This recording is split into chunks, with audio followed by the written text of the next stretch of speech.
So hello to all, कैसे हो सारे। Welcome to our channel physics या वाइब।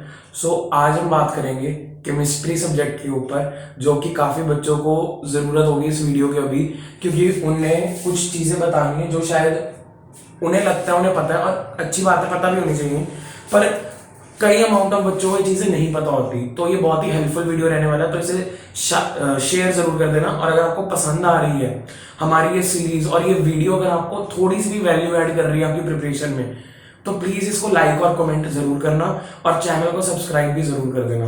तो अब बिना कोई टाइम वेस्ट किए मैं मुद्दे की बात करता हूँ। केमिस्ट्री का सैंपल पेपर हमने एनालाइज किया, और आपके 3 चैप्टर्स कट चुके हैं, आपको ये तो पता ही होगा। 2 ऑर्गेनिक में से कटे हैं, 2 चैप्टर ऑर्गेनिक में से कटे हैं, और 1 चैप्टर जो आपका है वो इनऑर्गेनिक में से कटा है। तो आप में से कई बच्चे बहुत खुश होंगे कि सिलेबस कम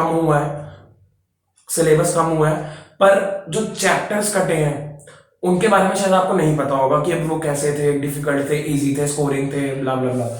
तो उसके बारे में बाद में बात करेंगे। सबसे पहले तो मैं चाहता हूं कि 13 चैप्टर्स हैं, बस अब इतना सोच लो कि छोड़ के हमने कोई चैप्टर नहीं जाना। तो 2 से 3 महीने अभी भी आपके पास पड़े हैं। छोड़ के हमने कोई चैप्टर नहीं जाना, वो भी अभी डिस्कस करेंगे कि ऐसा क्यों है।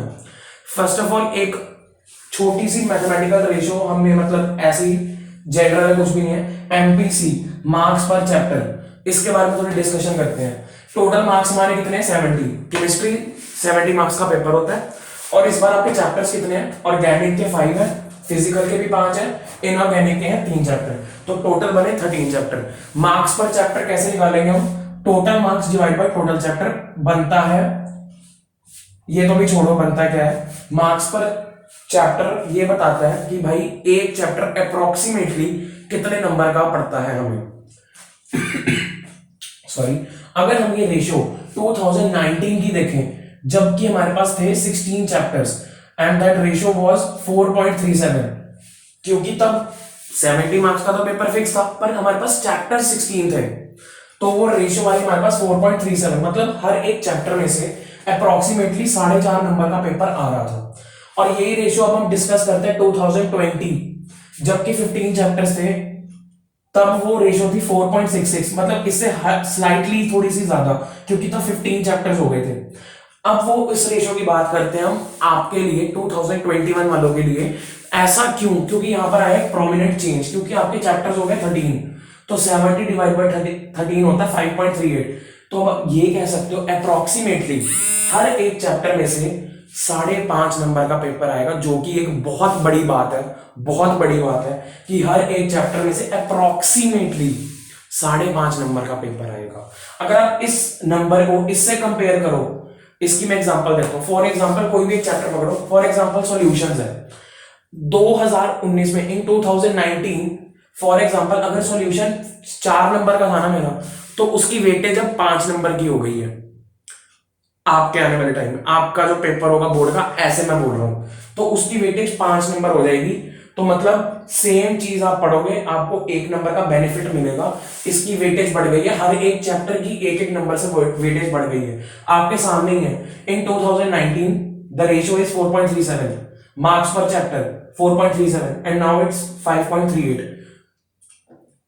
Rise of 1 mark. So first of all, अब देखो आपको मार्क्स पर रेशियो पता लग गया। ये लिखी क्यों मैंने मार्क्स पर चैप्टर रेशियो मैंने क्यों लिखी? ये बताने के लिए कि हर चैप्टर इंपॉर्टेंट हो गया है अब, क्योंकि वेटेज बढ़ गई है। अगर मान लो आपका भगवान न करे कोई एक चैप्टर की प्रिपरेशन ना हुई, आपके 5.5 नंबर तो चले गए, 5.5 नंबर तो गए ना। 5.5 नंबर बहुत बड़ा नंबर होता है अगर आप बोर्ड के पेपर की बात करो। तो इसीलिए बोल रहा हूं, अब आपका सिलेबस कम हुआ है तो उसका फायदा उठाओ। अब ये जो सिलेबस कम हुआ है, इसके फायदे भी है, इसके नुकसान भी है। फायदा क्या हुआ है कि हर एक चैप्टर की वेटेज बढ़ गई है। नुकसान क्या हुआ है? जो चैप्टर्स डिलीट हुए हैं, आपको उनके बारे में नहीं पता वो कैसे हैं। वो तीनों ही चैप्टर्स इजी किल चैप्टर्स थे। उन्हें बच्चे सबसे पहले टारगेट करते थे करने के लिए। पॉलीमर्स और chemistry in everyday life organic का पार्ट था, तो वो दोनों चैप्टर्स रिमूव कर दिए गए हैं सीबीएसई के द्वारा।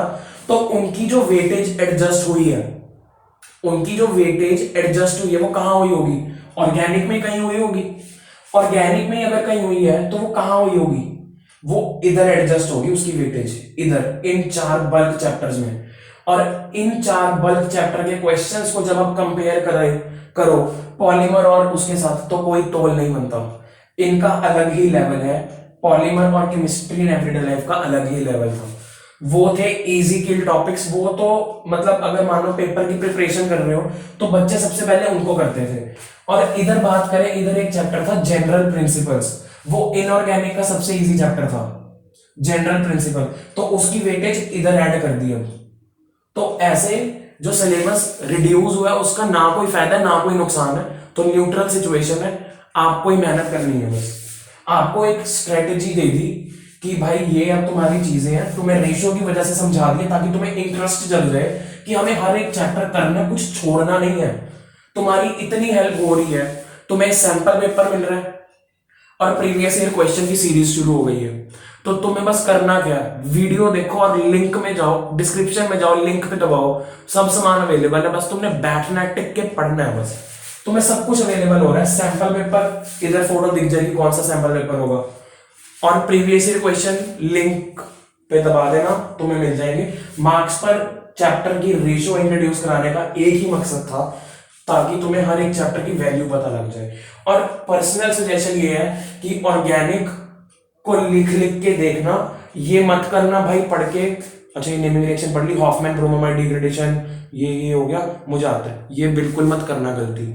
जब तक एक रिएक्शन को तुम 5 या 7 बार नहीं ना लिखोगे, वो तुम्हारे दिमाग में नहीं जाएगी और पेपर में नहीं लिख पाओगे। 5 से 7 बार एक रिएक्शन लिखो। व्हाइट शीट का रिम आता है, मैं बोल नहीं रहा हूं रिम ले लो, ये व्हाइट शीट्स ऐसी, ये व्हाइट शीट्स ऐसी, ये रिम आता है इसका, मैंने अपने टाइम पे लिया था। आपको मैं ये नहीं कह रहा कि ले लो, आप कुछ भी कर सकते हो, अपनी नोटबुक जो खाली पड़ी है उस पर लिख लिख के देख लो, पर रिटन प्रैक्टिस इज मस्ट। तो इस वीडियो को ज्यादा लंबा नहीं करना, बस आपको ये भी बता दिया कि क्या क्या चीजें प्रोवाइड होंगी। और इनऑर्गेनिक की रेशियो जो है ना, अगर आप इनऑर्गेनिक का सेपरेटली एमपीसी निकालो मार्क्स पर चैप्टर, तो वो 6 नंबर का बनता है, जो कि बहुत ज्यादा है और बहुत अच्छी बात है। इनऑर्गेनिक इतनी डिफिकल्ट भी नहीं होती, बस इसमें क्या है, लर्निंग थोड़ी ज्यादा होती है। अब इन पे सेपरेट सेपरेट वीडियोस भी आ जाएंगी, वो आप कमेंट सेक्शन में बताओगे। अगर कमेंट्स आएंगे तो वीडियो बनेगी, वरना नहीं बनेगी। P block, D and F block, coordination, compound, इन्हें मैं बोलूंगा अगर आप ढंग से बैठोगे करने तो ये आराम से हो जाएंगे। आपको बस रिटन प्रैक्टिस की जरूरत है, एक एक चीज को लिख लिख के देखो। ये रिएक्शन है भाई, मैंने 5 बार लिख ली, मैंने 6 बार लिख ली, मेरे को हो गई। अब maximum number of question solve करो और एनसीईआरटी के क्वेश्चंस करने हैं, हमें कहीं बाहर नहीं भटकना। NCERT and NCERT. तो आज की वीडियो बस यहीं पे खत्म करते हैं। Take care, have a good day and all the best.